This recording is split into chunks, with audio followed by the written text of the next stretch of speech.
Vouloir devenir un géant sur le plan spirituel, c'est simplement faire un travail de croissance progressive sans s'arrêter jusqu'à atteindre ce qu'on appelle la stature parfaite du Christ. Et Jésus croissait en sagesse, en stature et en grâce devant Dieu et devant les hommes. Sur le plan physique, la stature cesse de croître à partir d'un certain âge. Mais sur le plan spirituel, il n'y a aucune limite à la croissance de ton homme intérieur. Ça veut dire que tu peux avoir 70 ans et être un chétif spirituel, et être un adolescent et être un malabar spirituel. David avait 17 ans physique quand il a terrassé Goliath. Je peux t'assurer que ce gars qui a terrassé Goliath, sa stature spirituelle n'était pas sa stature physique. Physiquement, il était blanc, il était rouge, je ne sais pas comment il était, mais spirituellement, pour affronter Goliath, il fallait être un castard. La stature que tu as, c'est ça qui va déterminer ta capacité à affronter les tourbillons et les tempêtes de la vie. Quand les épreuves arrivent à démolir ta foi, arrive à te faire perdre la joie du Seigneur, arrive à t'empêcher de ne plus prier, de ne plus marcher avec Dieu, tu révèles que spirituellement, tu as la stature d'un bébé. Parce que quand tu as atteint la stature de l'âge adulte, la conformité à Christ, il n'y a plus rien qui t'ébranle. Pourquoi? Parce qu'il n'y a rien qui a ébranlé Christ. Anne, elle avait 84 ans. Elle attendait la consolation d'Israël. La Bible dit à propos de Anne, elle s'était mariée, elle avait vécu 7 ans avec son mari. Et le mari est parti trop tôt. Ça veut dire que plus de 50, 60, 70 ans peut-être de sa vie, je ne sais pas combien de temps, elle est restée seule. Et la Bible dit qu'elle servait le Seigneur nuit et jour dans le jeûne. Et quand je lis ça, je dis, elle est veuve très tôt. Regardez-moi cette femme. Elle sert Dieu nuit et jour dans le jeûne. Elle n'est pas dégoûtée de Dieu. Elle ne dit pas, Seigneur, tu m'as déçu. 1, mon mari est mort trop tôt. 2, je ne me remarie pas. La plupart des femmes et des hommes de mon époque, après une telle tragédie, tu ne sers pas Dieu nuit et jour dans le jeûne et la prière parce que Dieu t'a découragé. Tu as vu l'amertume chez Anne? Aucune amertume. Elle sert Dieu nuit et jour. Jusqu'à 84 ans. Il y a 84 ans, elle voit le Messie arriver. Elle dit, Seigneur, merci, maintenant tu me laisses aller en paix parce que j'ai vu la consolation d'Israël. Ça, c'était des gens qui avaient une stature spirituelle, un attachement à Dieu, qui ne dépendaient plus des choses de ce monde et ils ne jugeaient plus Dieu en fonction de ce qui leur arrivait. C'est le système de pensée des gens matures, des gens qui ont atteint l'âge spirituel adulte, la stature parfaite de Christ. Et quand Christ est pleinement formé en eux, il n'y a rien. Parce que ce ne sont plus eux qui vivent, c'est le Christ qui vit en eux. Et le Christ n'est ébranlé par rien. Parce que le Christ sait qu'il est de passage. Cette vie sur terre, c'est un pèlerinage. L'être humain, c'est un esprit éternel. Parce qu'il a la même nature que Dieu. Comme Dieu ne meurt pas, l'esprit ne meurt pas. Qui a quitté l'éternité, qui est rentré dans le temps, il accomplit dans quelques années une mission. Après, il quitte le temps, le corps repart à la poussière, l'esprit retourne dans l'éternité. Il vient sur la terre pour un laps de temps bref. Le maximum, c'est quoi? 100 ans? Mais dis-moi, divise 100 ans fois 365 jours et divise ça maintenant par l'infini. Ça donne quoi? 0. Même 1 milliard par l'infini. L'infini, il n'y a pas de limite. Ça fait 0. C'est un bref moment. C'est pour ça que la Bible dit un bref instant. Même 1000 ans sont comme un jour. Le temps pour Dieu, c'est quelque chose de bref, de fou. Ça passe vite. Et cet homme-là, cet esprit, arrive dans un corps. Pourquoi? Parce qu'il a été créé esprit. Il doit s'incarner. Parce qu'il doit décider la suite de son éternité. Alors il vient sur la terre. Il vit une vie censée accomplir un but. Et le reste de son éternité va dépendre de ce qu'il va faire sur la terre. C'est ça l'être humain. Cette vie sur la terre, elle est brève. Mais regarde la subtilité du diable. Il a réussi à emmener tous les êtres humains, et même les croyants, à tout jouer. Leur satisfaction, leur vie, leur joie. Tout dépend de ce qui m'arrive là. C'est maintenant. Mais il te dit, mais c'est rien. 100 ans, c'est rien. Voilà pourquoi Paul dit, je ne fais aucun cas de ma vie comme si elle m'était précieuse. Je m'en fous. Je vais vous dire pourquoi. Parce que ça, c'est une vie brève. Il n'y a rien dedans. Les Shadrach, Meshach, Abednego ont compris. Mais ils ont dit, oh roi, on ne va pas adorer ta statue. Même si tu nous jettes dans la fosse, on ne va pas adorer. Pourquoi? Ils avaient la conscience de l'éternité. Et l'éternité, c'est mon espérance. C'est un règne. Si nous souffrons avec lui, nous régnerons avec lui, dit Paul. Si nous le renions, il nous reniera. Voilà pourquoi Paul dit, en tout temps, moi j'ai appris à être dans la joie. Il n'y a rien qui va voler ma joie. En tout cas, moi j'ai décidé, depuis que Dieu m'a parlé, j'ai dit, Seigneur, il n'y a rien qui va voler ma joie. C'est pas un combat, une épreuve, une maladie. Il n'y a rien qui va voler ma joie. Ah non, oh non, moi je ne prie plus Dieu. Dieu, tu m'as déçu, donc moi je ne te prie plus. Mais tu es en train de rejeter Dieu. Du coup, ton éternité, Dieu n'aura pas d'autre choix que de t'envoyer dans l'endroit de ceux qui ont rejeté Dieu, dans les temps de souffle et de feu. Cette vie sur terre, c'est un pèlerinage, c'est un passage. Aux yeux de l'éternité, c'est juste une fraction de seconde sur laquelle tu mises tout. Et tu oublies qu'il y a beaucoup plus que ça.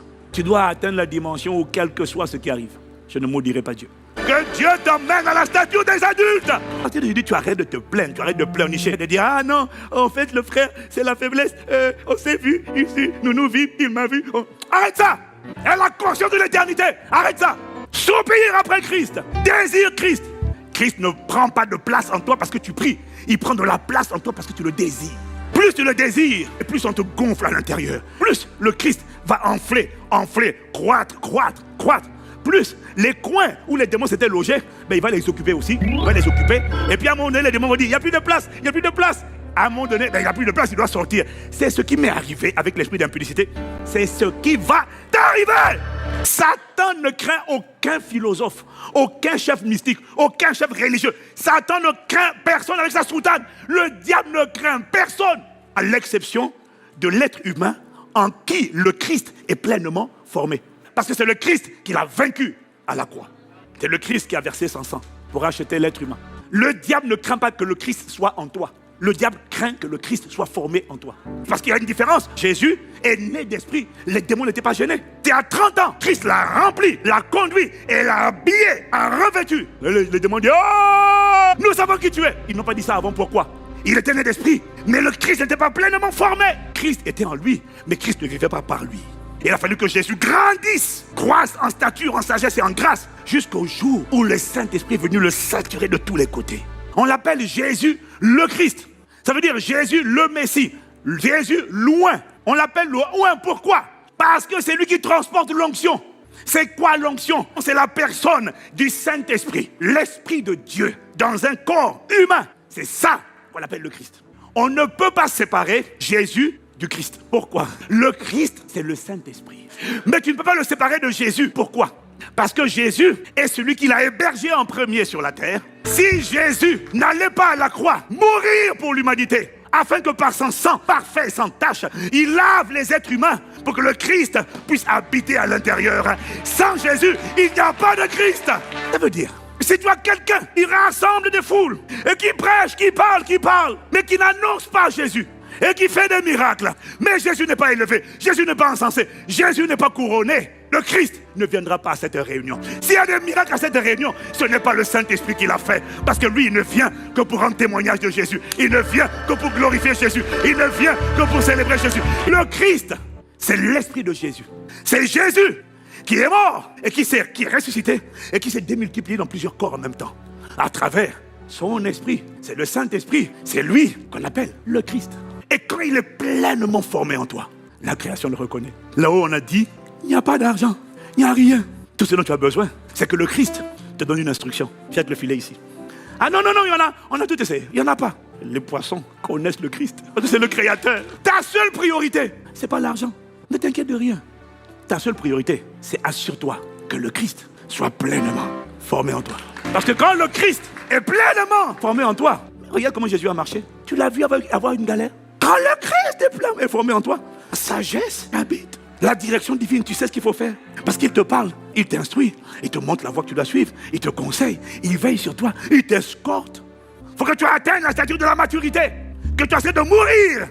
Parce que l'opposant de Christ, c'est pas le diable. Dans ta vie, c'est pas la chair, c'est ton âme. Le Christ ne vit pas en toi parce que tu pries. Non, le Christ vit en toi parce que toi, tu acceptes de renoncer.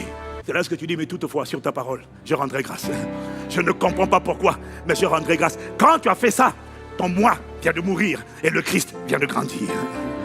Lorsque tu confrontes la parole de Dieu et que tu acceptes, comme Abraham, laisser partir Agar et son fils Ismaël, c'est pas un démon, c'est une décision.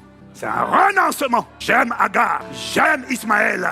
C'est l'enfant de la chair. Ce n'est pas l'enfant de la promesse, c'est l'enfant de la chair. Lorsque tu prends Agar et tu aimes bien, tu prends Ismaël qui est né, tu décides de te séparer de ce qui combat l'œuvre de l'esprit dans ta vie. Ça fait mal. Cette relation me pousse vers l'impudicité. Cette relation me pousse à critiquer. Cette personne me pousse à calomnier les gens. Quand je suis avec elle, je calomnie, mais je l'aime bien. Mon âme est attachée à elle.